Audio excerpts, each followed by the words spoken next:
mental harm. Imagine Gordon Ramsay was coaching your child. Oh, jeez. That is not a supportive environment whatsoever. And because of this, 70% of kids in youth sports are quitting by the age of 13. So let's go over the topics we're going to discuss. Involvement from an early age, pressure, and long-term mental challenges are huge factors in youth sports in the 20th century. Involvement from an early age. So why do kids want to do youth sports? They want to do these sports so they can interact with peers their own age. They can be in an environment where they can be themselves. They can be around people that uplift them and want them to be there. But in reality, who got them into these sports? Their parents, most likely. Their parents are putting them into these sports at earliest ages of 3 years old and competing at ages up until starting at 5 years old. Most of the time, parents get them involved in sports because they did not have the opportunity that they did as a child. So they are pushing their children into a sport if they want to or if they do not want to. And they are getting negative effects from that in the future.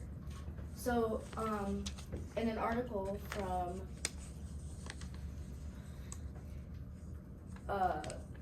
mental health, 11,000 children between the ages of 9 and 13 are having mental health challenges, leading them to quit the sport they once loved.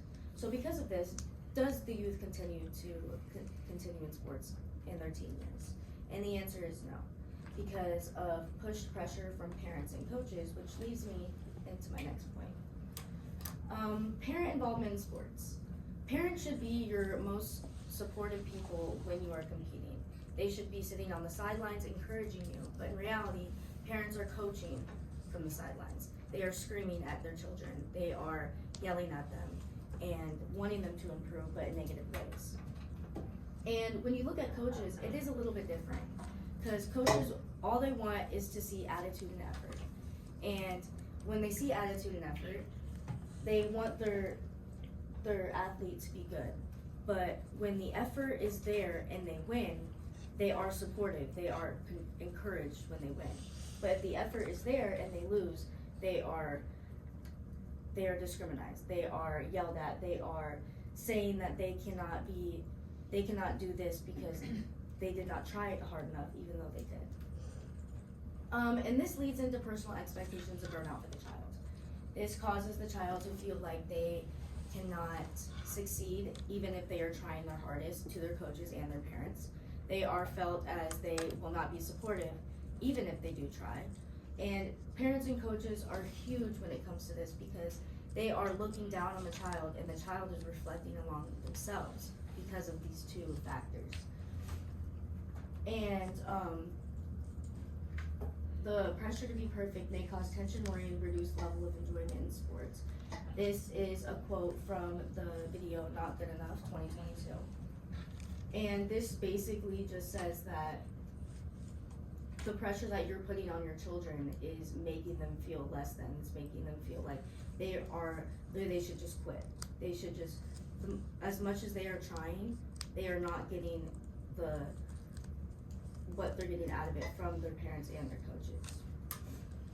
And to my next point, long-term mental challenges.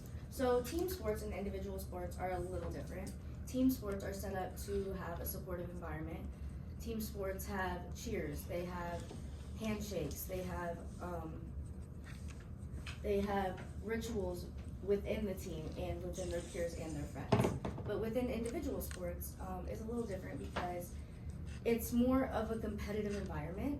It's more of you are competing against your friends, even if you are in the same gym, even if you are in the same environment. And that leads into self-doubt. So if you are not as successful as your peer may be on the same team that you're on, you may feel like you are less than. You may feel like that you are not good enough compared to people your own age that may even be your friends. And in an interview by Jason Muller, a Fuller gymnast, she said, "The sport is making me feel self-conscious about my bodies, especially when comparing myself to other girls on the team." This is just showing that real world things are happening within this topic, that people, even on your own team, are criticizing you based on your skill level, based on your body, based on how you perform, because you are not as successful as others may be on the team.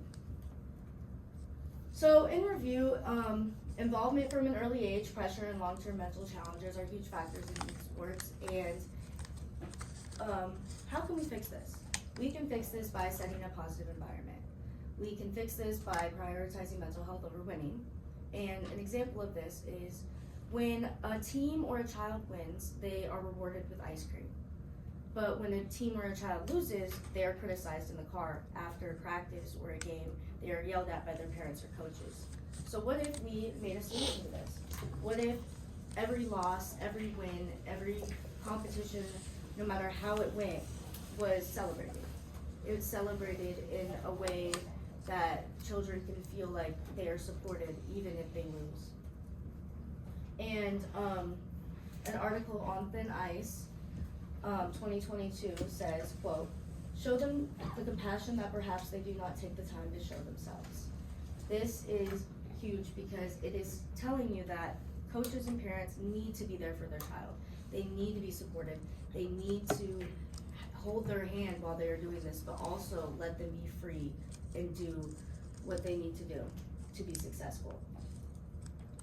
And in conclusion, you obviously don't want Gordon Ramsay coaching your child, or you don't want them to make it feel like Gordon Ramsay is coaching your child.